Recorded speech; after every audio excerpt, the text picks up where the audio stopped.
This video is about making this ribbon out of piano keys that I've titled "The Music Plays On and On." I hope you enjoy it. This is a prototype of what I'm going to be making a ribbon out of.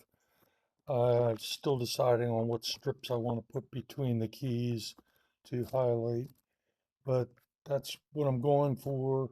So I need to make 60 of these black and white keys. And I've got all the wood cut. I'm going to laminate the first two together.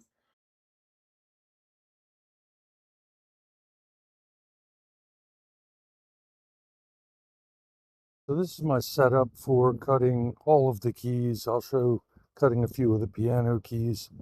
So I need to trim up this edge, and then I'll use this stop block to cut all the piano keys. I'll show a couple cuts.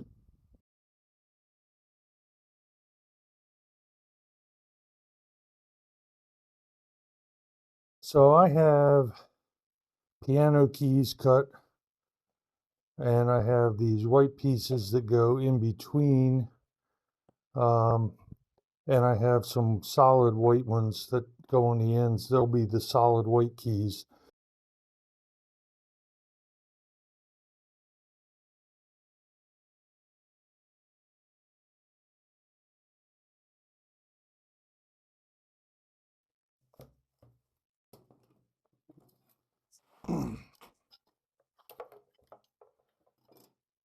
Ta-da! So the reason these are going back and forth is because I'm going to cut the staves and then flip it over and cut the next one. Well, I have all the piano keys glued together.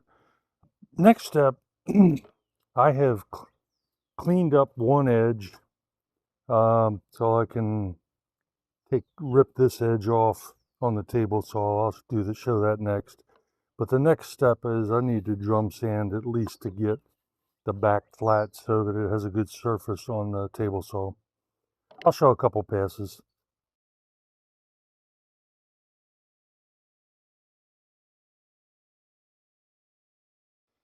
At this point, I have a good edge to run on the table and a good edge to run up against the fence. I've got this set for maybe a blade thickness. And I'm going to run them through on this side. I've got 3.5 inches here, so I should be safe. I'm going to get them all lined up the right way before I do it.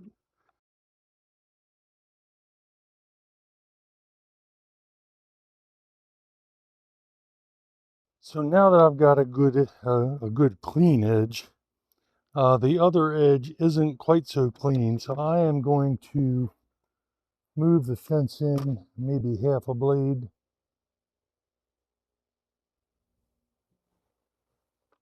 And make a cut on the other side, and that way they'll all be the exact same width, which is going to be important.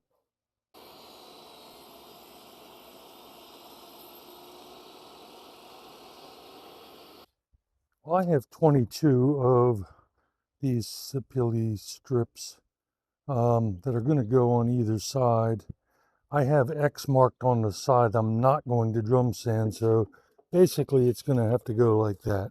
So I'm going to drum sand these X side down, running through the drum sander. I'll show a pass.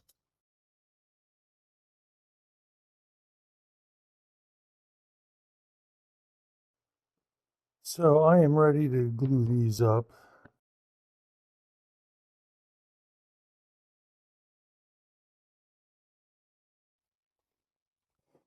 I thought I'd explain a little bit more about the layout.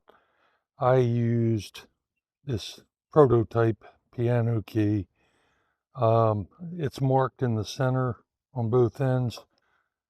I marked the center here and used a square to put a line top and bottom, and then I lined that up with the center lines on these and drew the outline. So that gives me a rough guideline of where my cuts want to be. And that's the way I'm doing the layout. So I'll show a couple of cuts.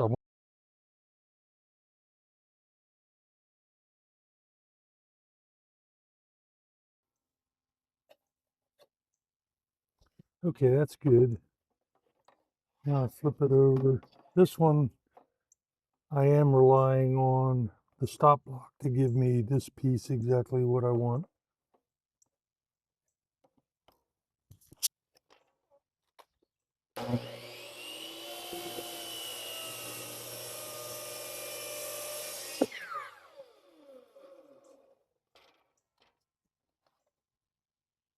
They've been working out pretty well on the first cut to be exactly where I want it to be, so I should be able to just flip it over and go.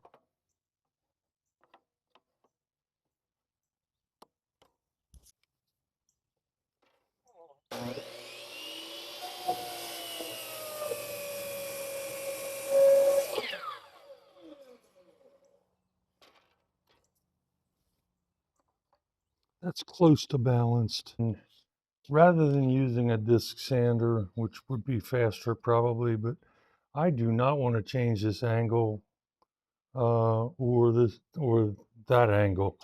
And every time I do something on the disc sander, I seem to take too much off one side. So I'm just doing it on my sanding board and rubbing it back and forth 6 or 10 times. So I've slightly revised the process for sanding these.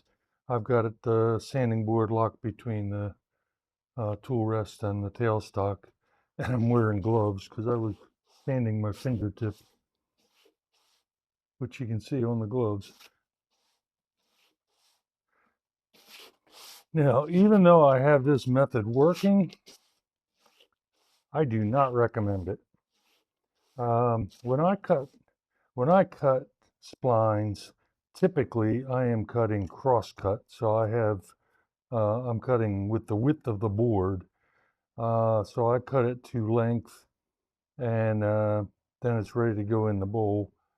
But for this, it would have made more sense to cut long strips, 2 or 3 feet long, thin strips, a little thicker than this, and then run them through the drum sander, and then they would have been all done. But I didn't do that, so I'm trying to make this work. So I've been gluing up some pairs with a spline in the middle. But I was trying, before I went too far, I wanted to make sure I had the pattern worked out. So basically, I'm going to work on gluing up groups of 7. That's my repeating pattern. I thought I'd show gluing up a pair. I'm using Quick and Thick without clamps.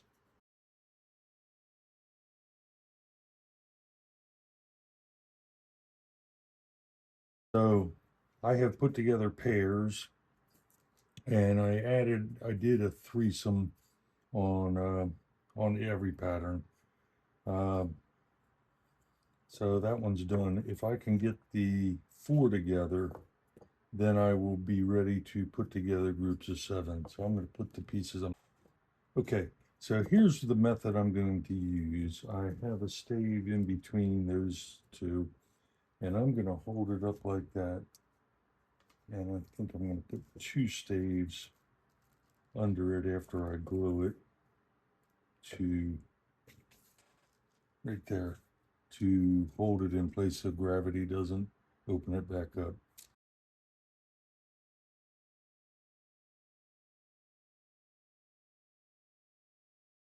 Well, I've glued a couple of pieces together, so I think I'm ready to video doing this. This is a method that Malcolm Tibbets described in his book. It's using duct tape and rubber bands as the clamps.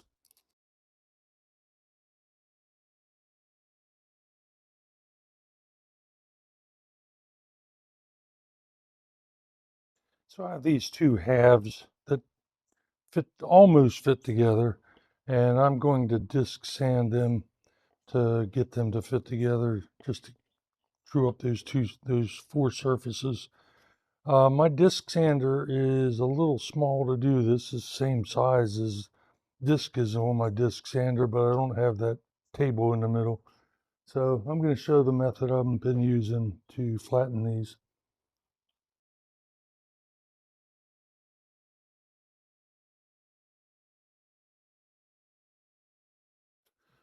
I hot glued some extra segments I had left over on for being able to stretch the rubber bands around.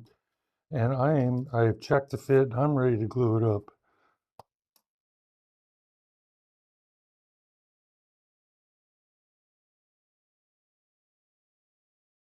So now that I have a round frustum with the piano keys, I've mounted it in these cold jaws. I had to get an extension because it's too big.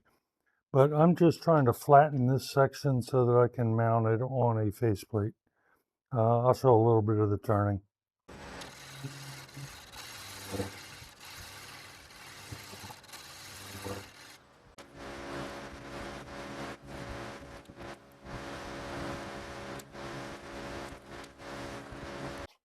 So I let the glue cure overnight, and I am ready to start turning on this first one. The first thing I did was flatten this face, and I even put the sanding board on it so that I know it is parallel to the base.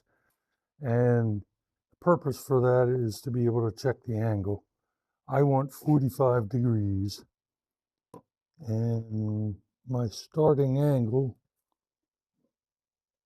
is 45 degrees right there. Yeah, I'm 45 degrees. So I don't have to worry about wall thickness. Um, I'm going to start on the outside, just get it round. I won't show that on the video, but when I come back to the inside, I'll show a little bit of the turning.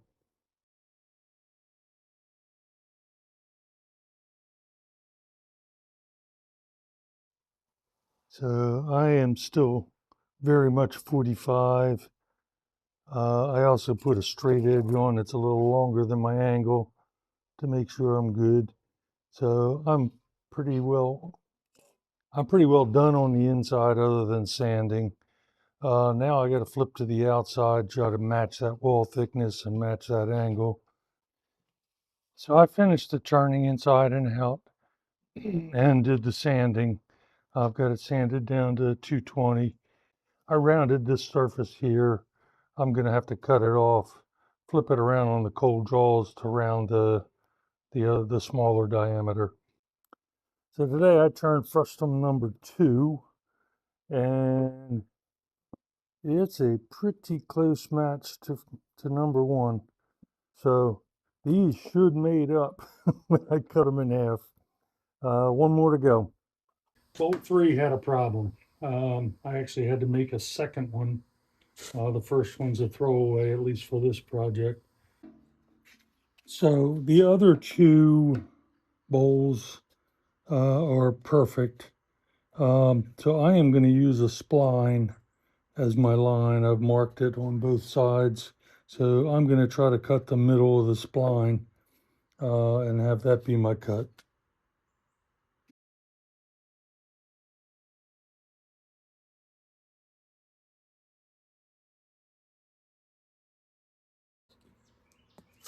Since I lost a bowl to the disc sander and almost lost a second one, I am not going to disc sand these.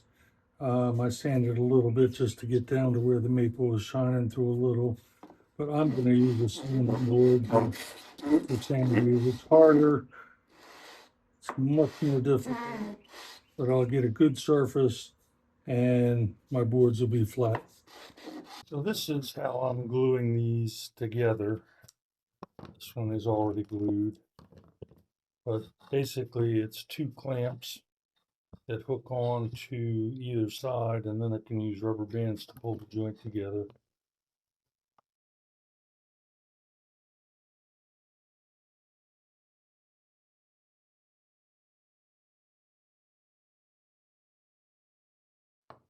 So this is the final joint that I have glued up.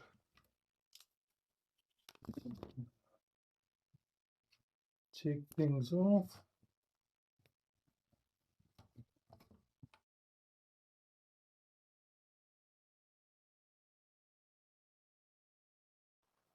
Well, I did the rough sanding yesterday, and it's looking pretty good. I finished the fine sanding today. I got down to a 120 grit yesterday. So I'm going to try to get to 400 or more today, and then see if I can get some lacquer on it if the rain lets up. But it's looking pretty good.